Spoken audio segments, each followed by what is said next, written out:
Here we are once again with another time change. So we are back in standard time, and it seems like just yesterday we were on daylight saving time and summer was here, and now we're moving into fall and we have to deal with this pesky little 1 hour time change. The problem with this 1 hour time change is it can affect us more dramatically than we can even imagine. I have a patient of mine whose baby, I remember her telling me back in the spring, the baby was only about 2 to 3 months old at that point in time. And so we did the spring forward. And she said it took her days to get the baby's sleep schedule back on track.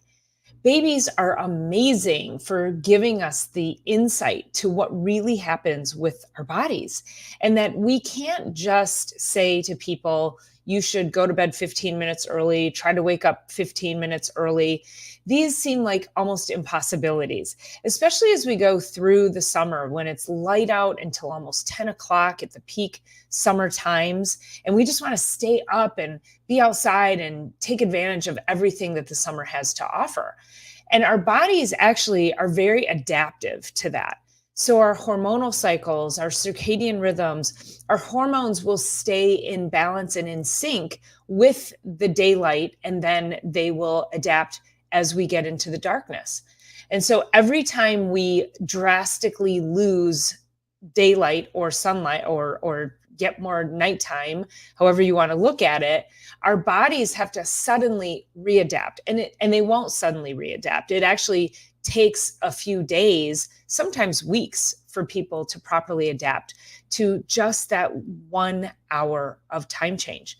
I mean, even if you travel somewhere and you have to have a 1 hour time change, you feel that. So we definitely will be feeling this 1 hour change. Maybe for you, it could be a few days. Maybe for some of you, it can be a few weeks. The biggest place we'll see that is in sleep. So it's going to be really dark, really early. We're going to get tired a little bit early, and we tend to want to fight it and not go to bed as early as we should. So again, when it's summer and it's light late, our bodies are just up and there's more energy and we've got more cortisol keeping us awake. Melatonin won't come in until later.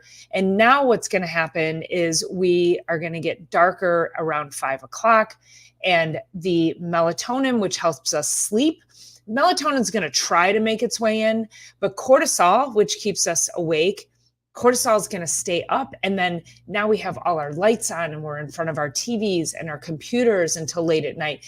And so that actually dampens melatonin. It dampens its signaling and prevents it from coming up the way it should. So we really should be trying to shut down as we go into the evening. Shut down our exposure to the screens, to the TVs, to our phones.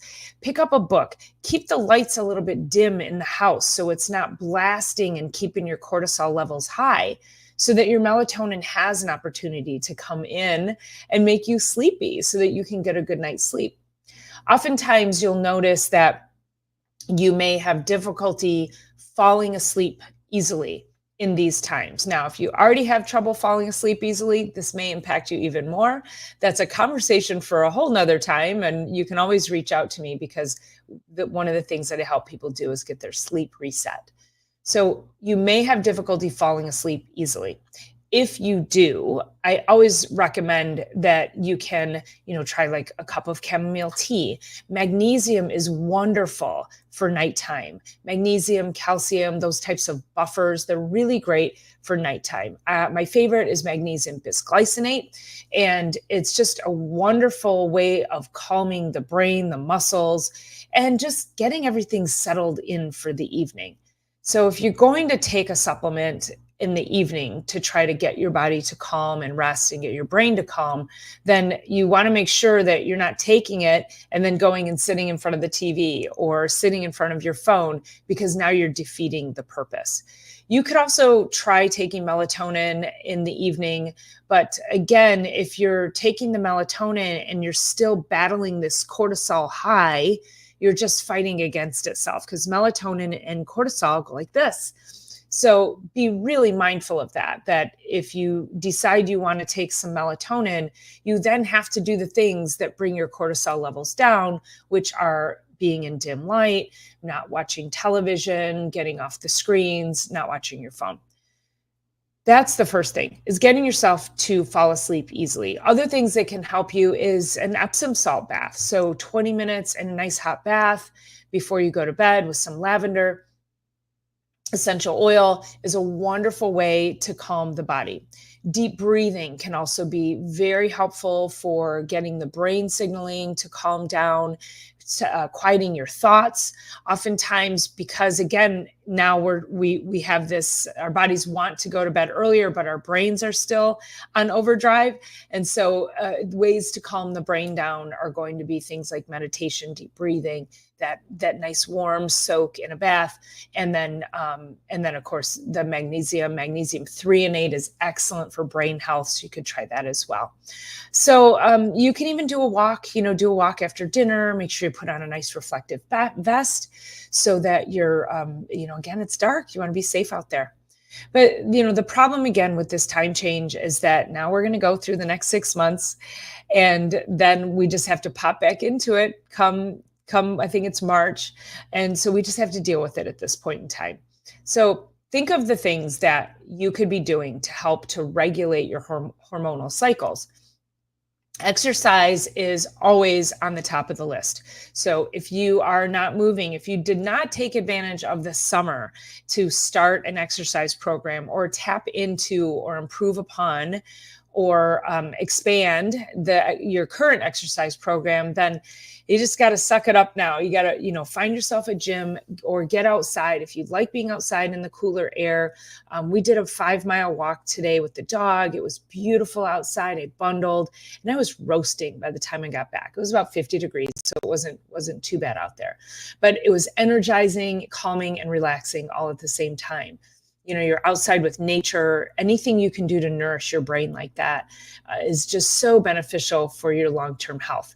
So movement will always help get your body regulated for sleep. Just make sure you're doing your exercise earlier in the day so that your body can then, again, wind down at night. If you're going to the gym after work and you're exercising at 6, 7, 8 o'clock at night, you're blasting those cortisol levels. And then your body has to take an extra long time to calm down. This again will affect your brain and your brain activity, your racy thoughts from the day. So other things that you can do if you're having racy thoughts would be journaling at night, keeping a list of things, doing a gratitude journal, maybe logging down 3 things from the day that you're grateful for, and maybe logging 3 things for the next day that you are looking forward to. So there's a lot of different things that you can be doing to help re-regulate yourself from this time change. Unfortunately, we all have to succumb to it. And so if you're noticing things like, you're extra tired, again, exercise is an excellent way to get you re-energized. It seems counterintuitive, but it's a wonderful way to combat fatigue. And then it also will help you sleep. So, always like top notch on that exercise, get your body moving. And especially as we go into these darker days, it will keep your, the seasonal affective disorder syndrome, whatever you want to call it, as more people get depressed in these darker days, that if you could just, make sure you're exercising, that is a wonderful way to counteract the darkness and keep your mindset strong. So those are just some tips and tricks for this particular reset day, so that, as we come around on this going back into standard time, it kind of messes with us. But, like I say, watch those babies, because they tell you they get affected. And so, I had a mom come in the other day. In fact, I think it was the same mom with the same baby. And she said, I'm trying to get her to sleep a little bit early and wake her up a little bit early. And she goes, it's not really working, because she's trying to prepare her baby for the time change. And I said, I appreciate you doing that. And, I said, try, keep trying. That's fine. But, don't be disappointed. Don't be so hard on yourself if it doesn't work the way you want, because again, babies are, they're just on that natural time clock rhythm. They have their own thing going on. And so especially with daylight, nighttime, and the circadian rhythm, watch your babies. They will tell you exactly what's going on. So they're intuitive, and I think we need to tap more into our own intuition to be able to get us through these darker days. So all right, so that is your reset for the day. Let me know, how does the time change affect you? Are you affected at all? Some people may not feel it might be a blip on the radar. Others, like I say, might take days or weeks to actually readapt. But I want to know, let me know your thoughts on this, and what is your biggest effect from the time change, and how can we help you overcome that or move beyond it?